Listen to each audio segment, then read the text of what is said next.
कांग्रेस अध्यक्ष श्री मल्लिकार्जुन खड़गे जी, पूर्व अध्यक्ष सोनिया जी, राहुल जी और तमाम AICC के डेलीगेट्स, आज हम सब यहाँ उपस्थित हैं और हमें ये पहचानने की ज़रूरत है कि हमारे संगठन के सामने एक बहुत बड़ी चुनौती है। उस चुनौती का सामना हम कैसे करेंगे, इसी के लिए हम इकट्ठे हुए हैं और 3 दिनों से चर्चा चल रही है। इसके बारे में मैं कुछ एक दो अपनी बातें कहना चाहती हूँ। खास तौर से उन कार्यकर्ताओं के लिए जो देश भर में हैं लेकिन आज यहाँ उपस्थित नहीं हैं। देखिए, कांग्रेस का कार्यकर्ता कौन है? वो अनोखे लाल है जो इस झंडे को लेकर कन्याकुमारी से कश्मीर तक चला। वो दिनेश है जो आज दिख नहीं रहा है, जो इसी तरह से देश के ध्वज को लेकर नंगे पांव चला।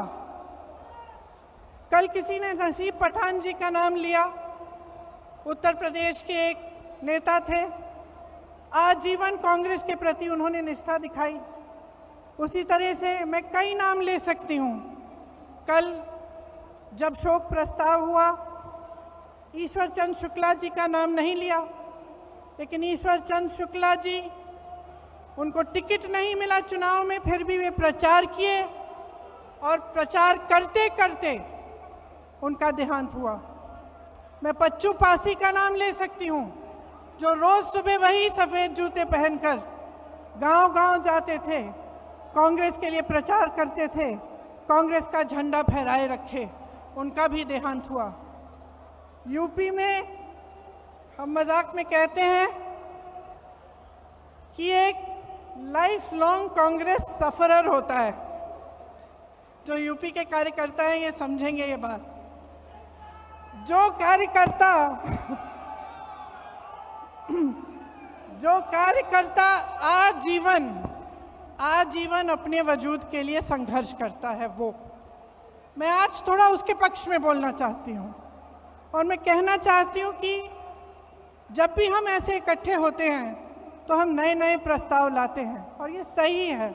हमने कहा है कि मंडल तक हमें अपना संगठन बनाना है, ब्लॉक तक बनाना है, नए लोगों को जोड़ना है, लेकिन ये कर्मकांड नहीं होना चाहिए। ये प्रस्ताव कागज़ पे नहीं रहना चाहिए। इसको करने के लिए हम सबकी जिम्मेदारी बनती है कि हम गांव-गांव जाएं, ब्लॉक ब्लॉक जाएं और अपने संगठन को मजबूती से बनाएं। भारत जोड़ो यात्रा निकली, श्री राहुल गांधी जी बैठे हैं। उन्होंने कांग्रेस की विचारधारा की एक लंबी लकीर खींच के दिखाई। जो बहुत समय से नहीं हुआ था, उन्होंने करके दिखाया। पूरे देश ने देखा कि कांग्रेस का कार्यकर्ता, कांग्रेस का नेता किस लिए खड़ा है, किस विचारधारा के लिए लड़ रहा है, उस विचारधारा का मतलब क्या है। ये काम भारत जोड़ो यात्रा ने किया। देश भर से लोग आए, कन्याकुमारी में आए, केरल में आए, मध्य प्रदेश में आए, हर जगह जहाँ जहाँ यात्रा गई वहाँ आए। जब कश्मीर में थे तो मैं कुछ महिलाओं के साथ खड़ी थी, यात्रा का इंतज़ार कर रहे थे हम। उन महिलाओं ने मुझे कहा कि 3 सालों से उनको घर से निकलने की हिम्मत नहीं थी, लेकिन इस यात्रा ने उन्हें हिम्मत दी, वे बाहर आए।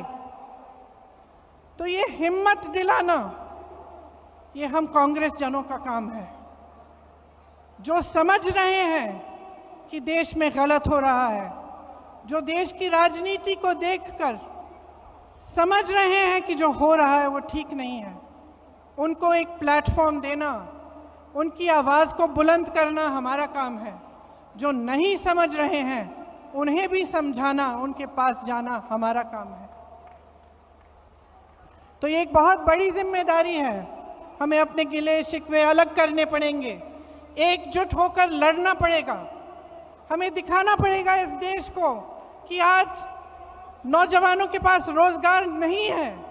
जितने भी विज्ञापन हैं, जो भी दिखा रहे हों, जहां जहां हम जाते हैं रोजगार नहीं है। रोजगार क्या, जो नौजवान परीक्षा देते हैं भर्ती के लिए, वो घोटालों में उलझे हुए हैं। उसके लिए क्या प्रस्ताव है हमारा? ये कांग्रेस पार्टी इन 3 दिनों से जितने भी प्रस्ताव ला रही है, जैसे किसानों के लिए मैं आज पढ़ रही थी कि एक प्रस्ताव है कि न्याय योजना की तरह हमें किसानों के लिए एक योजना बनानी है। तो ये सब बातें पब्लिक तक पहुंचाना हमारा काम है और इसमें आपकी बहुत अहमियत है।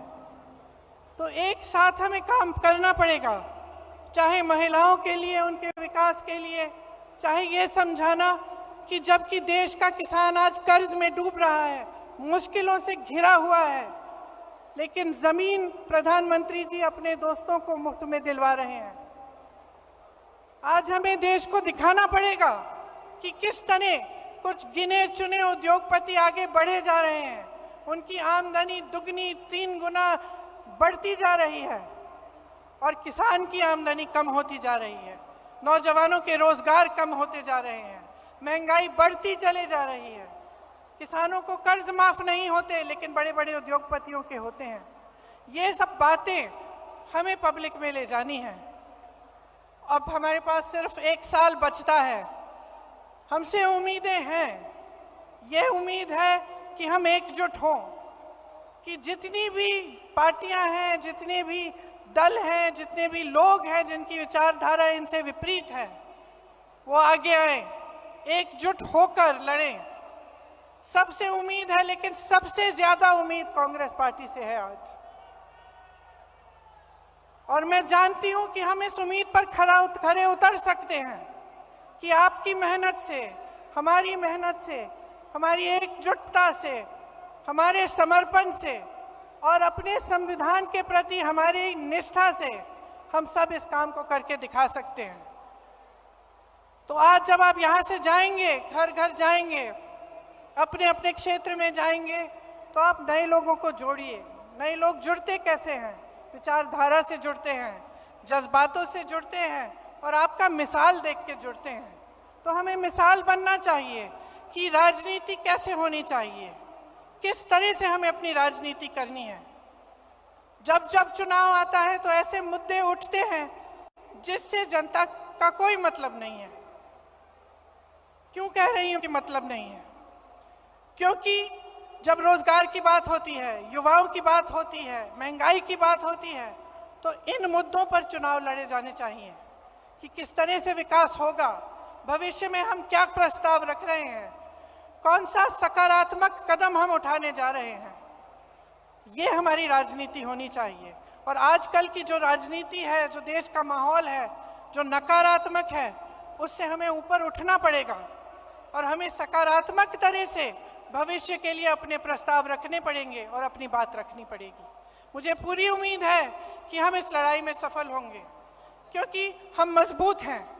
आज भी अगर आप सब यहाँ बैठे हो, इसका मतलब है कि आप पार्टी के प्रति समर्पित हो और आप निडर हो। हमारे तमाम नेताओं पर, कार्यकर्ताओं पर इस सरकार ने दमन किया है। आज भी, कल भी छत्तीसगढ़ में रेड लगवाए, एजेंसियों के द्वारा क्या क्या नहीं किया, लेकिन आज भी हमारे नेता खड़े हैं, आज भी हमारे कार्यकर्ता खड़े हैं। और मैं जानती हूं कि आपका संघर्ष क्या है। अगर हमें पूछताछ के लिए 2 दिन के लिए बुलाया जाता है तो आपको जेल में महीनों के लिए रखा जाता है। अगर हमें पुलिस घसीट के ले जाती है तो आप लाठियां खाते हैं। तो हम जानते हैं कि आप में कितनी हिम्मत है। अब देश को भी ये हिम्मत दिखानी है, देश के संविधान के लिए, लोकतंत्र के लिए और एक मजबूत भविष्य के लिए हमें सबको इकट्ठे लड़ना है। आप सबको बहुत बहुत धन्यवाद। जय हिंद, जय कांग्रेस।